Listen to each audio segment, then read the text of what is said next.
Right, we're back on a beautiful day here in the middle of September to talk about the news. Josh is here. Dr. Mike is here. Dave is here. How are you feeling over there, Dave? What do you mean? I feel fine. You're not looking your best. Oh, thank you. Nice way to start the show. You're looking very smart today, John. Thank you. I had to get dressed today. I had to put on shoes today. Yeah. Exactly. They're not shoes. They're sandals. Are these sandals? There's clearly a lot of feet. No, that's true. Yeah, that's true. Yeah. Fair enough. Yes, I have a hangover. Thanks for asking, John. I would never have guessed. Looking at you, I would have never guessed you were hungover. Yeah. Oh. Well, anyway, as I said, a lot to talk about this week. It's a good time to be a voter in Poland, it seems, because politicians are lining up to promise us everything and give away pretty much everything you want. Dr. Mike, let's start with the big news this week, which is a huge proposed rise in the minimum wage.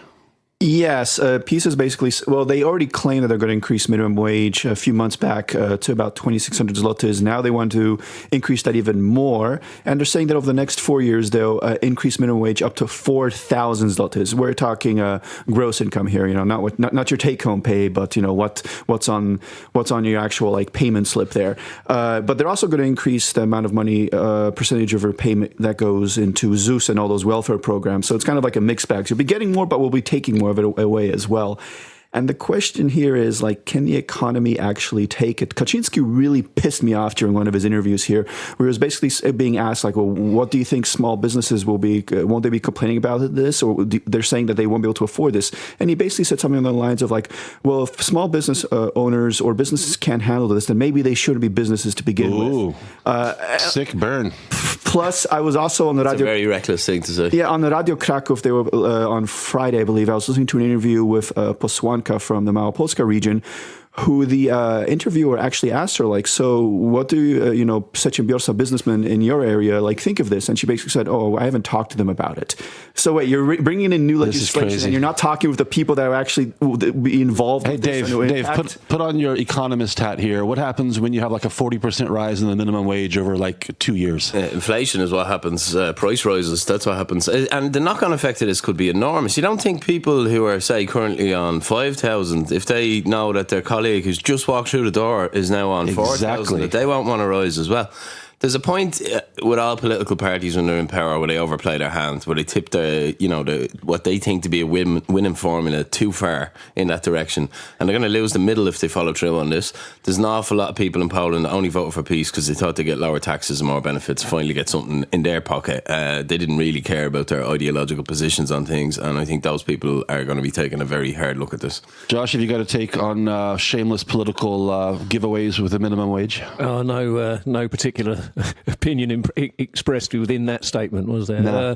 I'm generally opposed to minimum wage legislation of any kind, actually, because it basically removes the lowest paid, lowest productivity jobs from the marketplace, and the jobs just cease to exist. Look at McDonald's and those, computer screens you have there right now. Exactly. We look forward to a lot more of those. Self-checkout in supermarkets, yeah. I've made the point previously on the show that a lot of Western democracies make small incremental rises that are kind of targeted with inflation, And in general, they have no effect at all because they're so small. The danger of this is it's just so extreme. I mean, there's a massive amount of people earning between 2,500 and 4,000 zloty in this country. It's about 10% of the labor force in Poland earns in the minimum wage range. But then there's a huge amount that earn just a little bit above that. And all of a sudden, these people are going to be earning minimum wage. Yeah, like Dave says, what about them? Suddenly they make minimum wage after X number of years in the job, and the new guy gets paid the same as they do. How does that work? The ingredient in the Polish economy is foreign direct investment. And if this makes Poland a genuinely uncompetitive place to set up a shared service centre, that's a massive problem for the Polish economy. Kaczynski also said something along the lines of he doesn't want Poland to be looked on as a post-colonial cheap labour country. But the thing is, when good jobs that are coming. When companies set up shop in Poland for manufacturing and stuff like that, these aren't minimum wage jobs to begin with. At factories where they make parts for cars in Poland, they're not being paid minimum wage to begin with anyway. Yeah, Poland is not cheap labour. Maybe they're anymore. not making the equivalent of their colleagues in some other country, or Germany, for example. example, okay, that's true. But as you say, they're hardly getting paid, the slave wages, right? This is basically just pandering to people that, have crappy jobs to begin with and are unhappy with their life. And this really pisses me off. So many times I've been out there where PiS has done something stupid, but I always say, like, they're doing this dumb, but, you can't deny that this isn't going well. But now they've basically just lost me, who I never voted for them to begin with, but I was kind of always defending them when people were just randomly yelling at them for stupid reasons. Now it's like, screw you guys, man. Where's Morawiecki on this? This is a huge test of his leadership. He either is the sensible banking pro-business guy and he's going to stand up and explain how this all works to us, or he's going to go back and row against it. Yeah, good question. Why is Kaczynski the face of this? Who is he? I mean, formally, officially, who is he, right? Well, he's the head of the party, and just because Morawiecki is the head of the government is headed by the party PiS, and the head of PiS is Kaczynski. Kaczynski now, he's kind of like thrown this out there knowing that he's not going to lose any political capital on this. Morawiecki is going to somehow going to have to figure out how to make this work, because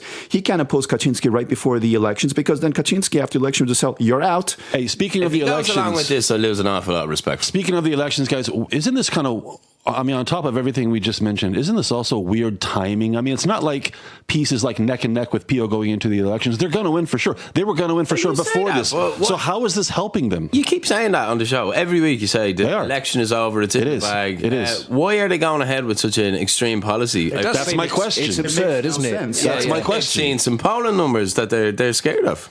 It has to do more with the fact with the way the arithmetic works here in Poland, that you can be a party that wins outright, but unless you get enough votes, then you don't get you would need a coalition partner to form government. They need to win enough that they can form their own government, just like they did last time. Now the arithmetic is kind of in a weird in-between area that they can win by like 15 points, but not have enough seats, especially if there's a big of enough a turnout to form their own government. This might be something they're hoping to get them over the line, so they make sure that they win outright and win that constitutional majority where they can bring in whatever they want. I think it's going to be a huge vote loser for them. Yeah, I think it's very, very risky. I can see a lot of these, the middle ground. Yeah, definitely. Let me throw something out there that at first might sound like a conspiracy theory, but the more you think about it, the more maybe possible it sounds. And I've heard this mentioned in a few different media forums over the last few days. As Dr. Mike what a grand term. TV stations, okay, fine. As Dr. Mike mentioned a couple of minutes ago, among the proposals is an increase in the social insurance payments employers have to make. Now, the conspiracy theory goes that this is being sold to the public as for the workers and for people who don't make a lot of money, but in fact, because of the higher wages involved and because of the higher percentage of social insurance contributions, it's actually going to be a financial windfall for the government, financed by employers. Employers are going to, they're going to get the bill for this. Fairly obvious subtext to the whole thing. No, it wasn't. We didn't bring that up at all. We said, the workers are going to benefit, people earning low wages are going to benefit, but in fact, it's the government. They're going to make a huge amount of tax revenues. Programs that they're launching, no doubt about it. I think they're trying just to outrun inflation, that if they can get enough money into the coffers before inflation goes really off the rails, then they can pump that money back into the government. I think it's like a very Keynesian kind of approach here right now, which is scary as hell. Turn on the money taps. Exactly. And they're hoping to just if they keep it going fast enough that the economy, which is doing quite well, will just go into overdrive. Spending under classic Keynesianism is when you're in the middle of a recession. Right, not when there's been a steady boom. In a scenario where it doesn't even then make sense. Don't throw mud at the great man without, capturing his theories correctly. Well, one of the other proposals that was kind of wrapped up in the same presentation with the minimum wage news was something about extra benefits for retirees, Dr. Mike. It seems like low-earning people aren't the only ones who are being given another reason to vote for PiS. Yeah, they're throwing in something that they did back in communist era Poland, when instead of increasing your wages, they will give you an extra month's wage. So instead of increasing your monthly wage by 1/12, they'll give you a 13th wage, a monthly wage, and that's what PiS did with their retirement. They call it the Shanastka, which is it's like the 13th, and now they're saying that a payment for a month that doesn't exist. We do it in Ireland, the Christmas bonus. Oh, same idea, I guess. Yeah. Yeah, but the bonus is usually calculated from the earnings of the company. Sounds more merry. Yeah, exactly. But here it's and the 13th one this year is coming, to the pockets of the pensioners just before election day. Yeah, we have the Not same a coincidence. Thing. Our current government pledged to give a £5 rise every year, and each year they're giving a €5 rise on the pension. But now, PiS is saying they're going to introduce a 14th monthly bonus as well. It's like, what the hell? Let's wait for PO to suggest the 15th. Let's see. It's going to be like moving over to the Kaczynski calendar full time. We're giving you calendar inflation. But what I think is really scary that PiS is doing here right now is they're basically going to kill off all the left-leaning parties, because now they're giving out all the social welfare, all the the giveaways, the freebies, the assistance for pensioners, for the poor, for I'll start them off about IVF. and what's happening is now, like, these leftist parties, all their, like, say, government programs that they always talk about, well, PiS has stolen their thunder. So all they can do now is talk about these more like culture war things, which aren't that popular in Poland and will not win them that many votes. This is like just suffocating the left in Poland, because, well, PiS has basically become the left, and so is PO. So there's no real point for a left-leaning party now. Yeah, if you just the what do we say, the cliched Martian visiting Earth for the first time, if they looked at the Polish political scene and they saw the party in power was the 500 plus and minimum wage increases and giving away this and that, they would be sure that this was some kind of very left of center party. But in fact, not so much. Their right-leaning aspects have only to do with, like, say, patriotic rhetoric. Yeah. That's basically what the only thing that has anything to do with conservatism right now, and a few social issues. But when it comes to actual policy, economics, it's all left of center, if not even further. Current minimum wage is what, 2,500, something like that? A little bit under that, and full-time work. It was supposed to go up by about like 250 zlotys starting next year. But I think over the past 4 or 5 years, the yearly increase is about 80 or 100 zlotys. Like, it's been in line basically with the increase in productivity in Poland, so it's kind of more or less made sense. And it doesn't have much of an impact on the economy, because it's naturally the rate that wage will be set at anyway. Really, Well, I think that's the important point. Is if productivity is increasing, then it's actually because there's often this confusion between money and wealth, because money is just like symbolic, and you can create more money, but it doesn't actually create more wealth. But if productivity increases, then you are actually creating more wealth. So inflation is less of an issue. Is anybody going to take the devil's advocate position of what's wrong with putting more money in the pockets of low-earning people? We'd say it, but we're not going to artificially create a position. Like, we normally disagree about everything, but this is one of the rare issues where I think we're all on the same page. And we've given this 11 minutes because this is a huge story. It is. I think they've. What's the expression they use from the Happy Days? They've jumped the shark, piece. Right. Yeah. I think they've really fucked up. I wonder how many people are going to get jumped to shark. But you have to remember, just giving people more money is basically the value of the money goes down. It's actually basically in inflation, and that doesn't actually have anything to do with the increase in productivity. You have to remember, a minimum wage is basically just a price control on labor. Price controls never work. Right. Labor is just, and you're just saying like, oh, labor has to cost this much. That's an artificial price. That has nothing to do with the market. This is not going to help. Countries in Europe where you have minimum wage, which is proportionally higher, like France, well, look at their unemployment rates, especially in like younger groups. Perpetual 15-20%. It's been going up steadily in the UK, but it's quite a sensible peg that they have, and it's they have the London living wage as well. So I'd be less of the opinion that you don't need minimum wages at all, because people do exploit. Well, one of the things they do in the UK is that they set the tax threshold fairly high. So that's something that PiS could have done if they really want to put more money into people's. I thought we've already done that, though. We waived taxes for young people, right, under 26, no taxes. I don't agree with taking people out of the tax now. How much more can they do, or what else is left? Lower the tax burden on people if you want to have more money. That's actual real money, not like artificially inflated. If you want to increase, consumptionism and actual spendings, then give people let them keep more of their own money instead of taxing it and wasting it in administration, sending it to who knows what programs. We should get an economist on. Mike, did you say consumptionism? Yes.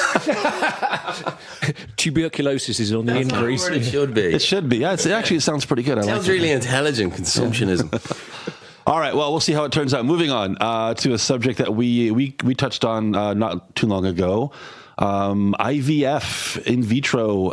Dr. Mike, there's been some new news on this. Is it the national government or the regional government wants to provide money? Krakow City Council. They tried this a little over a year ago, but finally the legislation has gone through the city council at least, where they decided to put aside 500,000 zlotys next year. And this will be enough for up to 100 couples to pay for their IVF treatment. up to 5,000 zlotys per couple. 5,000 doesn't sound like very much in the context of How much is the IVF. total budget for this? So it's like 500,000 zlotys, all right, $500,000. token program. Almost symbolic, isn't It's it? symbolic. It's kind of copying what's been done in a few other cities and a few other regions in Poland. And it still has to go to the marszałek, so like the regional government, to be approved or not, if they can spend it this way. Stop me if I start talking bollocks here, but is this like with the sextuplets? Is it more nearly like these are small programs, but it's like a publicity campaign from this government to say, please have more children? You know, if you want people to have more children, there's like cultural things they have to get around with. Not, you know, there are other reasons why we're not having kids. And People don't respond to financial incentives. It's documented all over the world. Yeah, and putting this money into this program doesn't necessarily mean that we'll have a lot more children, or that it's, you know, I don't want to sound too brutal about, you know, talking about the cost of a child and how much that benefits society. Consumptionism. This doesn't necessarily actually help society, and if there might be better ways to spend this money. Then there's always the moral issue, because a lot of people talk about like some embryos are like then chosen under the microscope which one looks like it will be more likely to survive. Will the extra embryos then be frozen and implanted later, or you implant all of them, or you just throw them away? Have a hangover. It's a complicated issue, and it's something that I don't really think government should be getting. Personally, I don't think government should be getting involved with. I have nothing against IVF per se, but I can understand the moral qualms with the actual process and what happens with those extra. Going back to I think the city probably spends more on plastic bags per annum. Actually, that's true. Going back to the 5,000 zloty per couple, I don't know the exact price tag on IVF, but 5,000 sounds like a small portion towards the whole bill. And again, for the 20% success rate. IVF in Poland is very cheap, but the expensive cheap. places are like around 20,000 zlotys. But like you can go through partially public treatments as well. And I don't hold me to it, but I've heard that it costs like 6,000-7,000 zlotys. In fairness, you've already offered a lot of very good information on the process, Mike. I learned a lot last So 5,000 basically pays for the bulk of it, and there might be clinics that will set up, you know, in partnership with the city that will say we'll do it for that 5,000. I hate to be cynical, but there's a little business there bringing UK tourists in to have their IVF treatment in the city. Oh, I know couples from the that a US thing? that came to No, Poland. but it could be. I know a couple that came to Poland from the US because in the US IVF costs, you know, it's 6 figures up there. It's very expensive. While here it's, you know, it's a couple of $1,000. Huh. I'd heard of dental tourism and plastic surgery tourism, but not IVF Baby tourism, yeah. Baby tourism, wow. You always meet the poor, suffering dental tourists down the Irish bar nursing a whiskey, looking traumatised. This was a shit. Now they're going to be pregnant as well. More local news. Moving on, we're 16 minutes already. Part of our city transportation nightmare is about to finally come to an end when the trams on the west side of town on Karmelitska and Królewska finally get back underway, I think by the end of this month. The 30th of September, yeah, Monday. Right. Just 2 days ago in Gazeta Wyborcza, there was a big story about how people are already savagely criticizing the aesthetics, the look of some of the renovation jobs. They had pictures of the, what do you call those things you lock your bike to, those little metal pipes that they put everywhere, whatever they're called. Anyway. Bike stands. Right? The bikes are fine. They have this really awkward shape. They're not exactly a square, not exactly a rectangle. Like one end is about, 30 centimeters off the ground. The other end is about a meter 50 off the ground. Very awkward. Very graphic description. But it's actually a very user-friendly shape. I mean, somebody actually put. How's that? Well, because you know how a bicycle is, John. You've ridden one once or kind twice. of seen a bicycle they've before. got that kind of, they're mainly sort of in one plane, which is the fore and aft direction wheels. But then they've got a perpendicular section, which is the handlebars. And there are some kind of bike parks where those handlebars prevent the body of the bike getting closer. Oh, that way. Yeah. Okay. I love the word perpendicular. Yeah, I like something about the way it feels coming out of your mouth. Well, back to the tram thing. None of us live on the west side of town. It's not really a problem for us. I used to live out there. Used to. My parents still do. But is it like 2 years now? Is it more than 2 years? It's been a better part of a year, though, actually. But they dug up several parts of it on Królewska Street. Yeah, that was more than a year, the actual, I'm more worried about Dietlow here. It's an absolute mess. Disaster. It is quite interesting because the tram be finished. The tram stop is like, directly outside. So kind of pretty much every day I kind of get a look and see at the programme. And it's kind of interesting to see, the concrete foundations and how they lay down all the pinning for the track and, bits and... Yeah, it's, in a kind of nerdy sort of engineering... What's the status on Krakowska over here? It's still dug up to shit. Yeah, it was supposed to be finished by January, but I'm doubting they'll finish. Oh, like in 4 months, January? Yeah. Fat chance. Yeah. It's better down. The closer you get to the river, it's more done. Actually. Well, isn't the bridge basically the Pilsudskiego Bridge? Isn't that essentially done? Yeah, I think so. Yeah, and like the bottom section of Krakowska, can't be used. There's concrete has been poured. Can't be used. There. The bridge can't be used because the road that goes, that approaches the bridge is totally closed, which is weird. But Oh, fine. Anyway, nobody ever goes to the west side of town? Like I said, I just go there when I'm visiting family. My parents. I go up there once a month to cash my invoice. Okay. Well, anyway, you people in Branovica, your long transportation nightmare again almost finished. More local news. Dave, how many times have you been to this bar over here by the Hotel Forum on the river? The one with the awkward man-made beach. I hate that place with all of my soul. It's you hate that place? eyesore. What's it called, Dr. By Mike? the way, in its prime, you just asked me what I thought of it. Just give me what's the name though? What's it called? I forgot. It was Plaza, like Plaza. beach. Oh, like beach. Okay, so Ranch Dave, okay, go ahead. Hate on the bar. Hate on the beach. It never should have been given planning permission. It was a shoddy job from day one. It never looked right. It took forever to get built as well. There was awful problems with it. Yeah. But even when it was open, it was a joke. Like, it's just terrible service, slow, all the classic problems you'd associate with a shit restaurant. Swearing a lot today. Sorry, listeners. I do have a bad hangover. But they finally got rid of it, right? There was a big dispute going on. And Well, it's on its way out. That's the news. It's being closed down. So he had to agree to pay the millions zlotys. Yeah, and that fine. guy is the guy who's in charge of the balloon now. So it's like one company, one management Lord help company. us. So that's how he was allowed to bring the balloon back. But he also is looking for approval to build a new bar club thing there. But it's supposed to be dug into the actual dike, so it should be lower and not visible from the other side. So it'll be partially underground, somehow lower. I'd have no problem with them putting a good development together with 6, 7, 8, 9, 10 bars. It's just a bit isolated when you just have one commercial premises out there in the middle of its own. We've talked about this before, how the city has been struggling with that property for 15, 20 years, what to do with it. Ever since the Hotel Forum closed, it's a good location on the map, theoretically. The view and everything is great, obviously, but it's kind of, the access is a bit awkward from the center of town. And it seems like they've tried a few different formulas, and none of them have really kind of. It's weird worked. the way the river isn't more popular. It's very weird. It's badly underused. Prague gets its river totally right. I was really jealous when I was in Prague recently, and I was watching all the bars and the little islands. It's a better river, it's a bigger river. Yeah, Warsaw does a better job with the Wisła as well. I think that they do here. I was about to comment that for centuries, Krakow's just thought of the river as a sewage dump, and they mentioned Warsaw, which has had its own problems with sewage in the last couple of weeks. But it's so beautiful, especially as it winds down to the castle. I mean, it's got massive potential to be better used. I mean, those boats out there with bars and restaurants are just a perfect example of how you could easily just do that along almost the whole length and have a series of bars and clubs on the water if you don't want to invest in actual infrastructure on the banks and on the dikes. You bring up so much life to Krakow. I mean, there's so much potential there that's just being squandered and wasted. Although I suppose there is an element that it is nice when you go past the Hotel Forum. It's then this kind of countryside walk all the way out towards Velička, and it is the Krakow's kind of one few kind of green spots like that. People do use their bikes to cycle down there a lot. Yeah. Anybody know why we haven't destroyed the Forum yet? Why is it just sitting there? Isn't like it an riddled with eyesore? asbestos? Isn't it? It's a couple of reasons. First of all, it's now protected. It's one of those city protected sites. Why? It's a piece of shit. Exactly.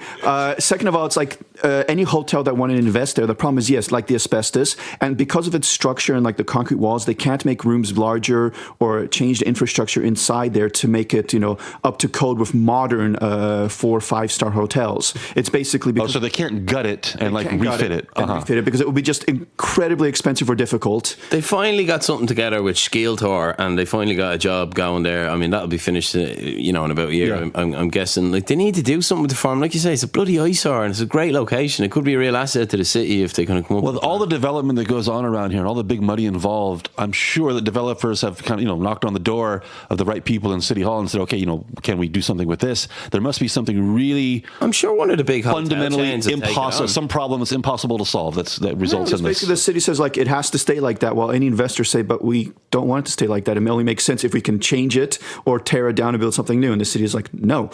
Yeah, when Mykrowski finally leaves power in the year 21, 22, Carried out feet first. we can maybe address. Still kicking. The issue is that it's protected. It's simple enough. It shouldn't be protected, but it is. Why?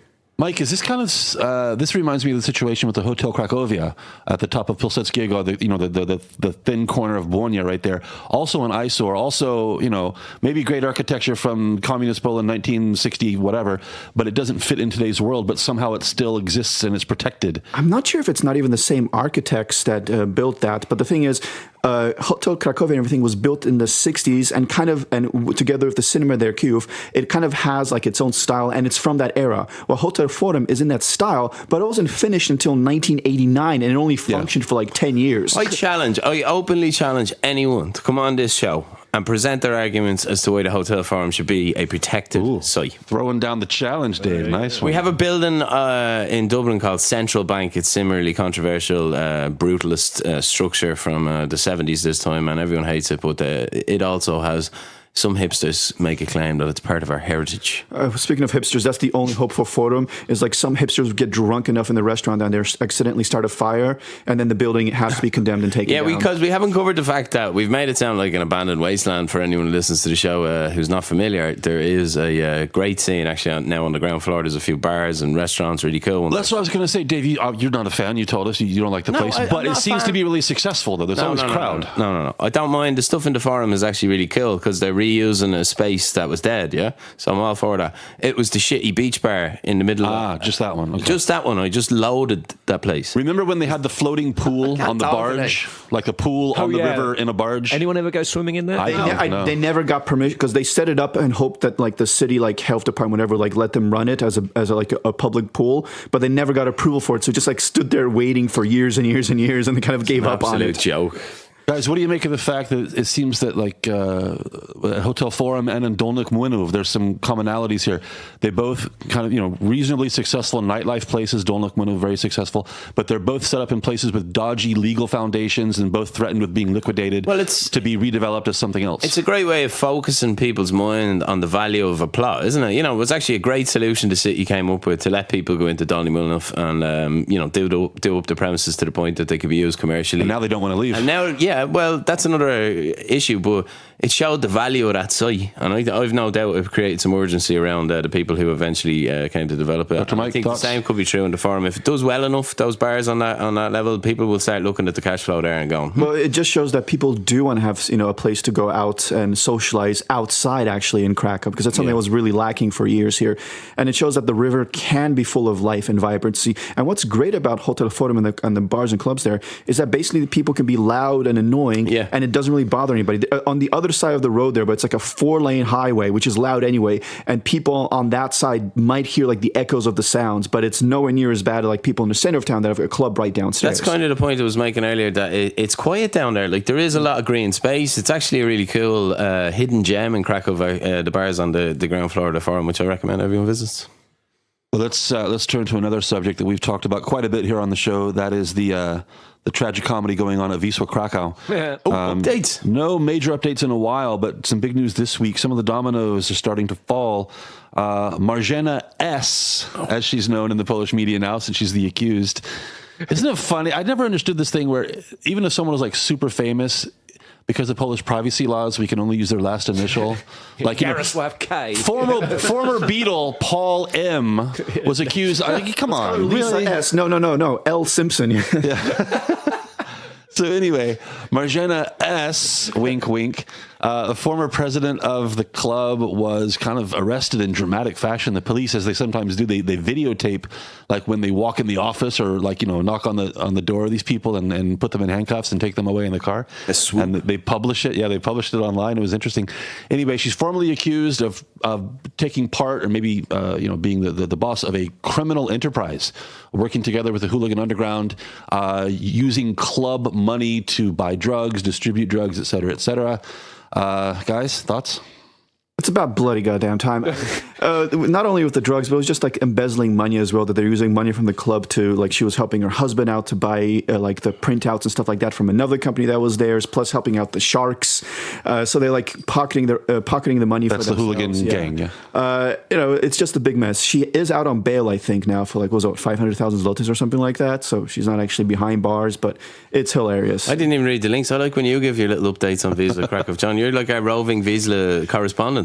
Well, there was that night. I mean, I think you saw sure I posted that kind of like amusing image because Cracovia beat Wisła 1-0. Yeah. Tell us about the comparison here. And there was the photograph above the scoreline was on the right hand side. You had Małgorzata K. Is it the runaway Magda? Yeah. Okay. Yeah. One we talked about last week. With Magda. Yeah. With a big smile and her tongue sticking out. Attractive. And the other one was this Marzena S. Marzena S. And looking very, very pissed off indeed. Yes. And considerably With her face blurred out a bit because, the privacy laws, et cetera, et cetera. You know what she looks like or can use Google to find weird. out. Or like when Is Kralka a legend on the Cracovia terraces? Because that's pretty cool. Yeah. So not only do they have to use the initial, but sometimes when they use the person's image in the media, they put this little black bar over their eyes. Like, we have no idea who this person is. It's ridiculous. But you know what actually sometimes happens? News outlets will, before there's even a court case, Bruce Wayne, they'll do that anyway to make it sound more, salacious and more, more fun. So they'll block out people's faces or their full names, even though there's no legal obligation to do that, just to, make it look more interesting. While we're on the subject of this, privacy and law enforcement and things like this, have you noticed that when a criminal is arrested or a criminal is being brought to court and the TV cameras are there, they're always escorted by the special units within the police, and they wear these black full ski masks so you can't see their face? Yeah. Okay. It looks a lot better than the coat over the head. Why can't we use the regular uniforms? If their identity is secret, why are you having them bring the high-profile criminal into the court in front of the TV cameras? Why not just have the regular, low-ranking police officers escort them in? What's the point of that? I don't understand either. That's I think weird. These police officers are like the ones that are specially designated to handle, say, highly dangerous criminals, whatever, and they have to have their identities protected because... So stay away from the TV cameras. Yeah, you would think that would be a good idea. It's like once that person's been arrested, they could use just regular cops to transport them from here to there, but regular cops maybe don't have the certificate to handle these very dangerous, 40-some-year-old women. I wonder what El Chapo's prison cell is like. He's in that prison in Colorado, the most secure prison in the world. It's built on a plinth of solid rock so nobody can tunnel into it. It's the super high. We're talking about Wisła and Marzena S, right? I don't know, you just got me thinking of El Chapo. Not LC. El Chapo, not LC, yes, the Mexican. I was thinking you'd never see, local news following El Chapo into the court, would you? Because there'd be... One more thing Pablo about Eve. local news and crime and criminals. Dr. Mike, an especially gruesome murder committed many, many years ago, kind of maybe on its way to being solved after someone was arrested about 10 minutes walk away from where we are now. Yes, exactly. Just over 20 years ago, the remains and skin of a young woman was found in the river. Sorry. The skin or the skinless body? It was remains and skin as well. That's why this case was called skóra, because they actually found, the skin. They found the skin. Okay, sorry. I thought it was a skinless body. The woman had evidently been skinned, and for years they weren't able to figure out exactly who happened, what happened. So after 3 years, it was a cold case. It was basically put aside. But years later, I think in 2007 or 8, with the improvements in technology and DNA studies, they reopened the case. And they found, foreign genetic material. And in 2011, they started up the case as well. And in 2012, they figured out who it might be. And then in 2017, this gentleman, for lack of a better word, was arrested. They actually found her genetic material on the bathtub in his apartment. That's what was like the one thing they linked to him. Kind of a sign. And what happened here is like they think that she was grabbed off the street in November, but probably kept alive for another 2 months or something, being tortured, beaten, drugged, assaulted, and finally he killed her, skinned her. Some weird ass stuff was going on. But he was arrested 2 years ago with the evidence they had. But, it took the prosecution 2 years to put the case together now and formally charge him. That's, how things work here in Poland. But they seem to have a pretty solid case. And, I'd like to hope that it is this guy, not because I have anything, that I'm out there for bloodlust or anything like that. But if it's not this guy and they screwed up, I mean, there's a really sick individual out there somewhere still. So yeah, they arrested him. He lived on ulica Bohinska, which is just off of Plaza on the edge of Kazimierz. And creepy to think that somebody like that living and walking among us. Yeah. Well, actually, I mean, okay, not to do with Krakow at all, but when I lived in Camden, there was the black bag murderer who was he'd been living for years in a council flat and just kind of killing people, putting their parts in bin bags and leaving them for the rubbish. That's man, horrible. What is it with you today? Come on. Anyway, yeah. Please tell me you have something a little more uplifting. I really don't, actually. I was starting to bring things to a close. I don't want to, on a lighter note. I don't want to close on skinless people and body parts in black bags. What can we, anything on a lighter note to bring things to a close today? Silence. Wow. Really? It takes a lot for us to have nothing to say, but Really? supposed to suggest topics and we then, Let me just have a quick... Oh, okay. Let's talk about parking. Can we talk about parking for 2 minutes? Yeah. Our favorite Absolutely. Safe ground.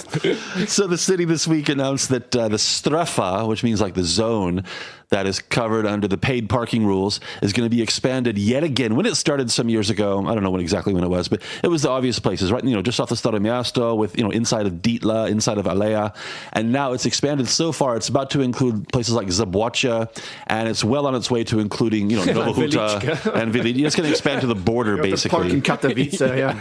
It's unbelievable. And if you do any driving in town, you know that not only is it impossible to find a space anyway, but these little machines where you have to go and pay to get the little piece of paper to put inside your card. Pay and display? Inside your card, rather. They're hard to find. They're never where you need them. And it's another shameless money grab by the city. Oh, and they increased the rates as well per hour that we pay. It's now 150 zlotys fine if you get caught without the necessary tag. Oh, and we're going to pay on Saturdays, leaving Sunday, obviously, the only day left when we don't pay. Well, serious point. I mean, the more government spend, the more drivers, drinkers, and smokers get hit for taxes. I mean, somebody's got to pay for it all. Yeah, it's the drivers, it's gas taxes, it's parking. It's because you can pose a driver licensing politically as destroying the planet. So, I'm tempted to swear again. So the attitude can be very much. Oh, and here's the thing, and Dr. Mike, I'm addressing this to you because you live quite close to the center of town. Apparently, residents, people who are registered as living inside the strefa, can get a parking permit for their car. They don't have to pay hourly, obviously. They can pay 10 zlotys a month. 10 zlotys a month, which is like an hour and a half for anybody else. Doesn't that sound like really suspiciously, almost outrageously low for people to park their car when they live inside the strefa? Yeah, because I remember this abonnement thing was around for years before. I didn't know it was actually as low as 10 zlotys. I thought it was 25. But I remember what would happen is a lot of people would register as living in one apartment. So all of a sudden you had a 40 square meter apartment that had 20 people registered there. And each of them had 6 cars. Yeah, but they've changed the law now that in one address you can only have, I think, 1 car registered. And the second car is at a cheaper rate, but no longer at that, hilariously low rate.